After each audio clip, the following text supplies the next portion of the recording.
Are you your body? Or are you an independent entity, something like a soul, only temporarily operating this slimy, gloppy piece of flesh? But aren't we made of trillions and trillions of sovereign cells, all living and functioning completely autonomously? So, what exactly are you? In today's video, we're literally going to uncover your deepest secrets, what this weird concept of you really is. And one thing is for sure, it will probably surprise you more than you think. So let's open our storybooks and jump right in with a fascinating story that will make you question your entire existence. 1. The Ship of Theseus. In ancient Greece, there was a mythical hero named Theseus, the owner of a huge and famous ship.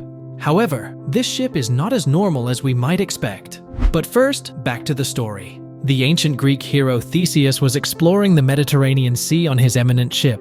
Nonetheless, due to his many battles and dicey adventures, his ship often suffered damage and had to be repaired. It underwent a gradual replacement of its parts over time. Each part of the ship was progressively changed for a new one, until one day, the ship only consisted of new parts. So, if we replace over a long period of time every part of this ship with a new one, is it still the Ship of Theseus in the end? Or do we have an imposter ship among us, having nothing to do with the original one? We quickly realize that such questions can be quite difficult to answer. But let me make this even more interesting for you. What if I tell you that you are your own Ship of Theseus?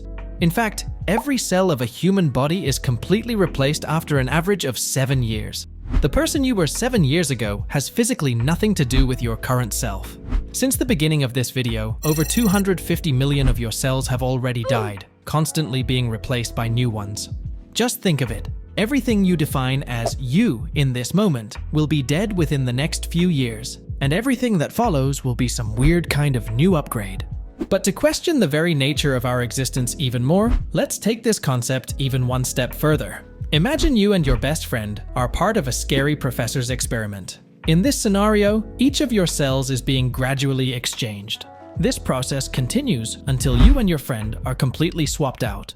However, this thought experiment raises a profound dilemma. At what exact point did you stop being you and became your friend?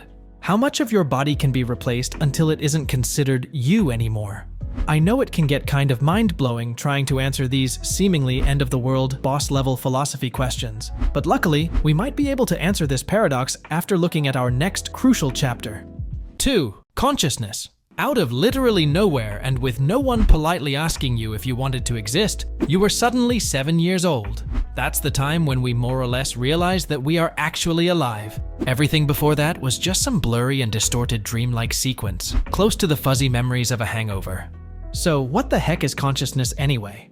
Picture this, you're chilling at home, doing some human stuff, and suddenly, bam, you become aware that you exist. Holy guacamole. What the heck am I actually doing here? We didn't ask for anything. Out of the blue, we existed on this random dirty rock in the middle of freaking nowhere and realized that this thing we see every day in the mirror is actually alive. Well, that's consciousness in a nutshell. It's the tiny little voice inside your head that's constantly narrating your life. But I'm not talking about that kind of voice, but rather about the actual you voice. You know, the voice reminding you to put on pants before leaving the house, or to rather not run over innocent children on your way to work. But seriously, consciousness is wild. It's what separates us from rocks, potatoes, and all other non-living stuff in our universe. Consciousness gives us the ability to experience the world around us and ponder life's biggest questions, like, if time is money, does that mean ATMs are time machines? But before going completely nuts with these thoughts, let's jump right into the most intriguing part. What if I told you that the concept of you is just an illusion? 3. The illusion of free will. This is Tom. Tom grew up in a household full of K-pop loving people. Since he was a little child, he and his family have listened to it every single day. After he had grown up, he knew all the songs by heart and is now a huge fan of this brilliant music genre. One day, while checking out his favorite K-pop music store, he suddenly encountered a hardcore heavy metal fan. As politely as possible, Tom tried to convince him that K-pop is way better than silly heavy metal. Fully convinced, Tom made a conscious decision to stand up for his favorite music genre when needed. However, the main question I want to point out with this overly accurate demonstration is, Was it really Tom himself who consciously decided to fall in love with this extremely marvelous genre? Or was it rather his surroundings and environment who shaped his decision?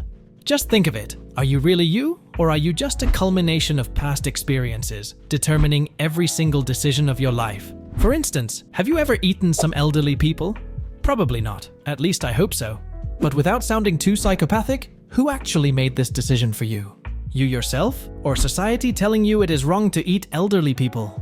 If everything around you tells you it is wrong to eat one thing, but okay to eat another thing, who actually determines your life? Even though this example may sound a little bit exaggerated, the main point still applies to practically everything you do. You are only you because past events shaped your current thinking. So maybe there has never been something like you in the first place, but rather a culmination of thoughts and concepts from the past. One thing's for sure, philosophy really knows how to mess with our heads. But hey, why not embrace the chaos? So let's just enjoy our non-elderly people food and enjoy some great K-pop music. Goodbye.